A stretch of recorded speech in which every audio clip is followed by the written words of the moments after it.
Hi guys, welcome back to my channel. Christmas shopping అయితే మాకు అయిపోయింది. సో లాస్ట్కి వచ్చేసి కస్టమర్స్ అయితే చాలా ఎక్కువ మంది ఉన్నారు. షాపింగ్ అయితే అయిపోయింది. సో షాపింగ్ నుంచి బయటకు వచ్చి చూస్తే ఇక్కడ bangles, ear rings, neck sets అన్నీ పెట్టి అమ్ముతున్నారు. సో ఏంటి ఒకసారి చూద్దామని చెప్పి మా నందు అయితే తీసుకెళ్ళింది. తీరా చూస్తే ఆ కాస్ట్ వచ్చేసి షాప్లో ఉన్న కాస్ట్ కన్నా చాలా ఎక్కువ కాస్ట్ చెప్పారు. నాకు అంత రీజనబుల్ కాస్ట్లో అనిపించలేదు. సో అందుకే తీసుకోలేదు. సో నెక్స్ట్ పక్కనే చున్నీలు అవి అమ్ముతున్నారు. సో స్టార్టింగ్ స్కార్ఫ్ నుంచి దుప్పటా నుంచి మొత్తం అన్నీ ఉన్నాయి. సో స్టార్టింగ్ కాస్ట్ వచ్చేసి 100 రూపీస్ నుంచి అమ్ముతున్నారు. సో రీజనబుల్గా అనిపించింది.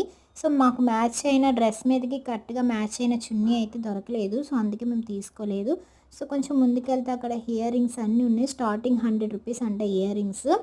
సో నాకైతే కొంచెం ఎక్కువలా అనిపించింది. ఎందుకంటే మా అమ్మ వాళ్ళ ఇంటి దగ్గర సంత ఎడతారు శుక్రవారం. సో అక్కడైతే చాలా తక్కువగా రీజనబుల్ కాస్ట్ ఉంటుంది. మీకు లాగ్ అయితే పోస్ట్ చేస్తాను గాయ్.